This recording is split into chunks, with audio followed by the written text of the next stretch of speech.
The footage on your screen is the moment killer husband-to-be was caught and arrested. He had been on the run for months, but the police finally tracked him down. In this clip, his fiance's body had just been found by the police, and it was time to face the consequences of his evil actions. As if that was not shocking enough, there was another mind-blowing revelation uncovered by the police that left everyone speechless. Let's dive straight in. December 2019, just 9 days before her wedding, Josephine Cynthia Onche vanished without a trace. Wedding cards had been printed, the venue was booked, and guests had been invited. You can imagine how excited she must have been that her big day was just a few days away. Then the unexpected happened. She suddenly went missing. All avenues to reach her proved abortive, and even her phone was unreachable. Christopher, her fiancé, called her family shortly after to tell them that he had not seen or heard from her. Initially, her family believed it was nothing more than a network issue or a temporary problem. But as the hours turned into days and then weeks, their worst fears began to grow. The man she trusted most, her fiancé, did little to ease their worries. Instead, his coldness raised even more questions. They decided to wait another day, but when she still had not returned, they went to the police station in Otukpo, Benue State, where they were advised to come back the next day if she remained missing. After 3 days without success, her family went to the radio station to announce that she was missing. They contacted her friends, combed through the bushes, yet she was not found. Her friend eventually directed them to the IRT, Intelligence Response Team. Investigations revealed that she had returned to Benue State, where she was based on December 19 after a trip to Akwa Ibom. After her fiancé informed her family that she was missing, they asked him to come over, but he never came. I mean, who does that? Everyone assumed he will be the one spearheading her safe return back home. By the time the wedding date passed, the family asked him a second time to come over, but he refused. Even though police investigations were underway, Christopher went silent for months, and his phone was switched off. This made Josephine's family start suspecting him because his response to the incident was too cold and nonchalant. Josephine Cynthia Onche, a 45-year-old from Idoma and Otukpo origin in Benue State, Nigeria, was the daughter of a prominent indigene, the former mayor of Otukpo, Onche. Despite being born into affluence, she was humble and well-grounded and was a benefactor to many people. She was a senior officer of the Nigerian Security and Civil Defense Corps in the Otukpo area of the state. And even though Josephine was doing well in her career and earning a reasonable salary, she also had a successful business on the side, producing mortars in large quantities in her workshop in Benue. From all accounts, she was doing well financially. She traveled frequently to sell her goods, with Enugu State being her regular business destination. And it was on one of her trips that she met a man called Christopher Akpa, a trader whom she supplied with wooden mortars and pestles. Christopher was a 57-year-old widower and father of 5 from Akwa Ibom State. He was a trader who bought and sold wooden mortars and pestles as well as local instruments. With time, Christopher Akpa became a regular customer and started visiting Benue as well, and usually spent a few days buying his goods before returning to his base. To make things convenient, Josephine would sometimes help him source good deals from other suppliers if she did not have enough stock on hand. However, over time, their business relationship evolved to friendship. During his visits, Josephine would even go out of her way to cook for him, so Christopher was sure of eating home-cooked meals anytime he visited Benue on his business trips. During their interactions, he asked about her husband, and she explained that she was divorced. She also told him about another man, an Idoma, whom she had wanted to marry. However, her family refused the union despite having a child with the man in question because of their age difference. During his visit, Christopher had seen the man several times when he came to visit his child. With the growing closeness, one thing led to another, and the two started dating in 2013. The police later found out that in the course of their relationship, several financial transactions took place between them. Josephine usually borrowed her fiancé large sums of money. As their love waxed stronger, in 2015, she introduced Christopher to her family as the man she wanted to marry. However, the wedding was delayed because Christopher lost his mother shortly after. In his time of grief, Josephine's generosity knew no bounds. She supported her would-be husband immensely. She was not just present at the burial, but she also played a significant role to the extent that she provided majority of the gifts given to the guests. In 2019, Christopher informed her family of his intention to marry her, and the wedding date was set for December 29, 2019. Soon, wedding preparations were in full gear. Everything had been done. The family introduction was done. The wedding cards had been done, been printed, and they even had hired a bus to bring guests to the venue on the day of the wedding. With just a few days to go, Josephine was busy with last-minute preparations.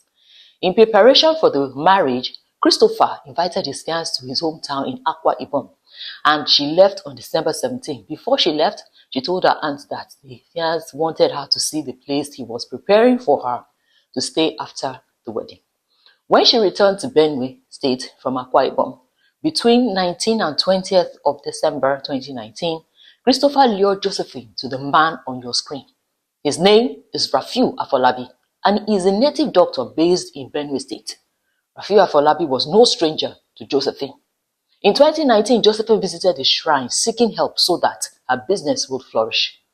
The native doctor collected 14,000 naira for the job.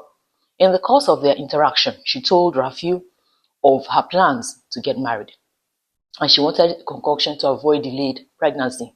So she asked the native doctor to prepare medicine for her so that she would get pregnant quickly. The native doctor, stated that he bought the medicine to Josephine's residence.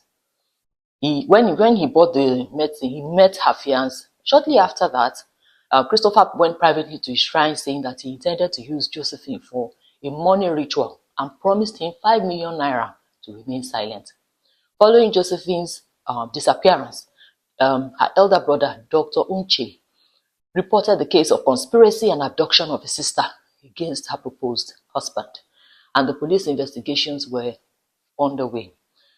Josephine's family became suspicious when Christopher was called on several occasions, but he reportedly changed his phone numbers and ran away.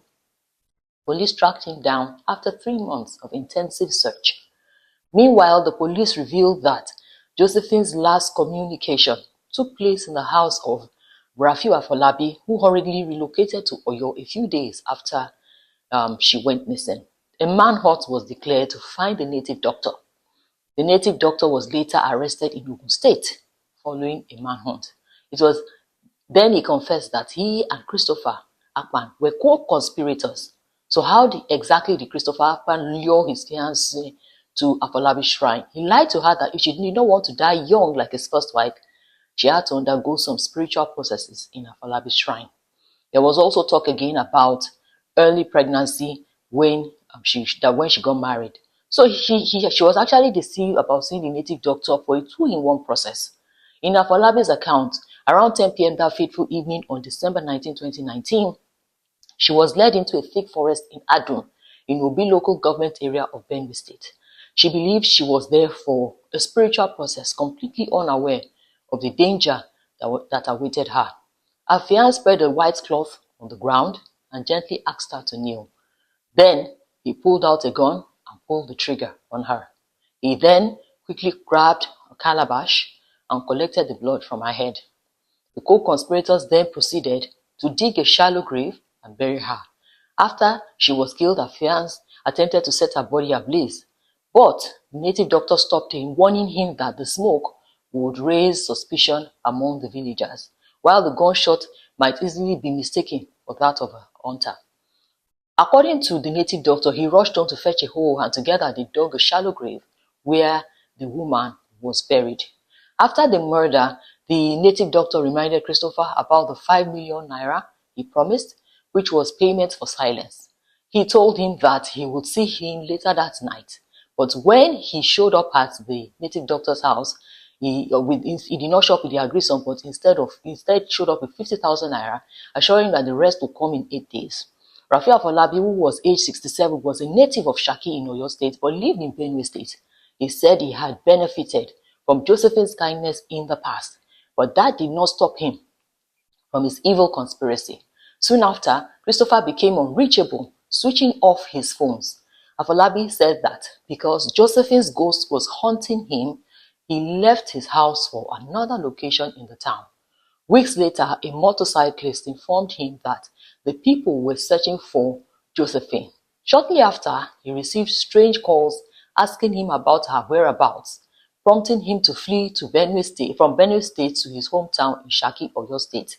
He changed his phone number, but the calls didn't stop. One person phoned pretending to request medicine, while another warned him to destroy his SIM card and discard his phone. Terrified, he ran again, this time to Abeokuta, Ogun State.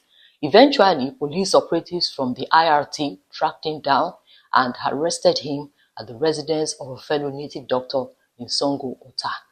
Christopher maintained that he was innocent, but Afolabi insisted otherwise. He claimed that he only witnessed the crime and that Christopher alone was responsible for Josephine's death. He emphasized that Josephine had always been kind to him and his wife, often buying herbs and showing generosity.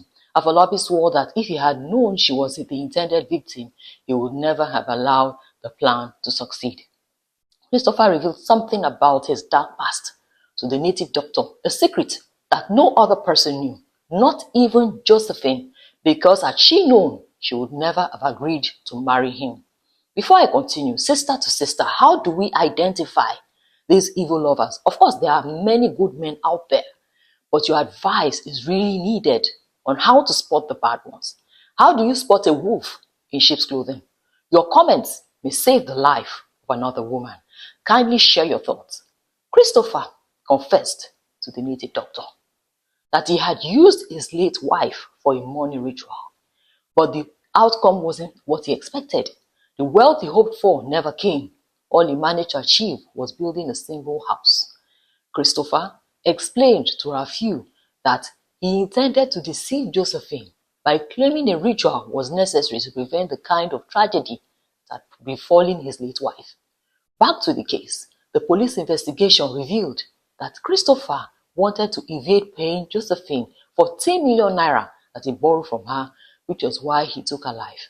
On the police claim that he owed his fiancé money, he said the reverse was true. He explained that she had been helping him buy goods from Benue and that he regularly sent money to her. Josephine, he said, was a senior civil servant. She was very hardworking and did not need charms to succeed.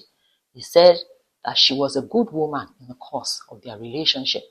It seems Josephine's family saw the handwriting on the wall because no one in her family ever supported her marriage plans to Christopher. But she actually insisted on marrying him. Josephine Cynthia Onche was educated, hardworking, enterprising, and compassionate. A woman who gave to her community and cared for those around her.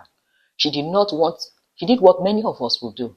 She trusted the man she planned to marry. But instead of love, loyalty, and safety, she was met with deceit and untimely death. Have you subscribed? If you haven't, please hit the subscribe button now so you never miss an upload. Please share your comments. Thanks for watching, and I will see you in my next video.